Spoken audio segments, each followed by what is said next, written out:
For me, being here, well, I'm constantly blessed by this beautiful place, really. I mean, I love the river, the forest, and the way it's all come together, you know.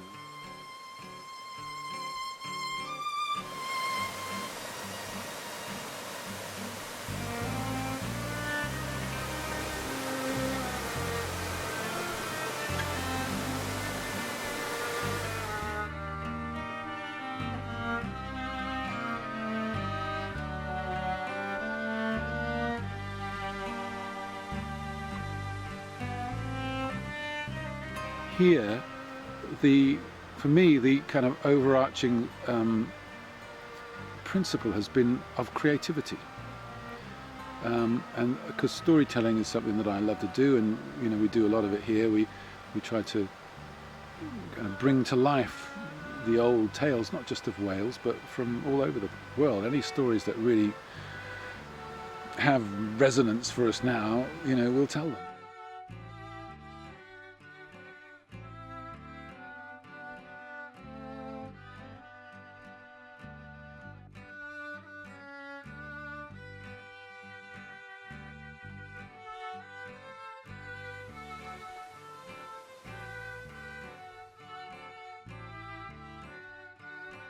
So there are 7 accommodation structures here altogether.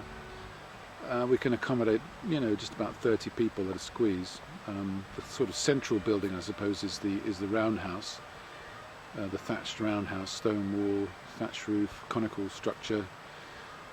The first accommodation structure we built was the Hogan. Well, we call it the Hogan, and it's an octagonal building with straw bales, filling in a post and beam structure, lime render, reciprocal frame roof, a la Tony Wrench. In fact, we went down to his place and looked at how they made it down there before we did it here. And we've done the cob cottage, which is made of cob, which is clay, sand and straw. We've got the log lodge, which is also a Hogan. In fact, it's really more like the Navajo Hogan than what we call the Hogan. It's cedar logs notched together and with a corbelled roof, it's actually still my favourite in a way, because when you're in there you feel like the forest has its arms around you like this, you know.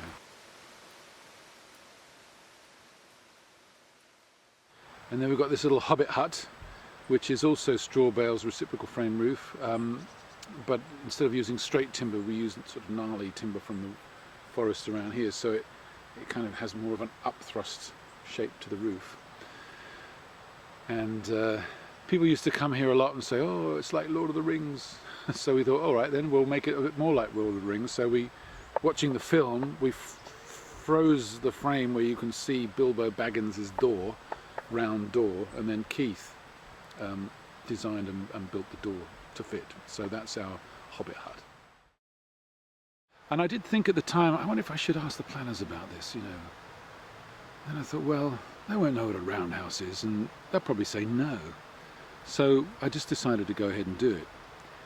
And once I had done that, of course, I set the precedent. I couldn't really go to them and ask for the next building or the next building. So essentially I just carried on, blithely ignoring the planning question, really. And I managed to get away with it because, first of all, no one ever complained. And secondly, it's not overlooked by anyone, so no one can see it to complain, really. And of course, everyone who came here loved it. So I continued like this until 2006, so 12 years. And then the planners did find out about it, and so I decided I better kind of take the bull by the horns, and I made an application. But I think the planners were pretty annoyed that I got away with it, really, even though by now the majority of buildings had been up long enough that they were, you know, that they were essentially legal. And also what I'd been doing here had passed the 10-year limit for change of use. So essentially they couldn't really force me to either take things down or stop doing what I was doing. Nonetheless, they were annoyed, and the first time round the application was refused. But I made a second application a year later. So we were given full retrospective planning permission on the place, and in a way you know, I've had it relatively easy compared to some others who've had much more of a struggle. And I think that's partly because, as I mentioned, not overlooked by anybody, no one ever complained. But also, we're not actually living in the buildings full time. It's not a kind of a residential community.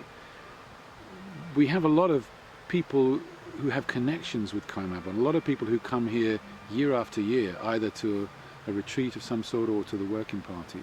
So we are a community in a sense, but we're a kind of far-flung community who gathers here from time to time, you know.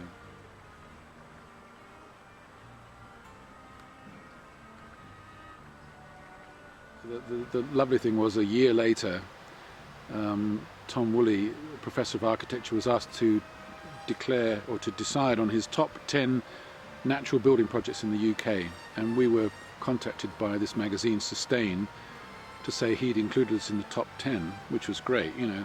So I sent off a picture and a blurb, and then when the magazine turned up, we were #1.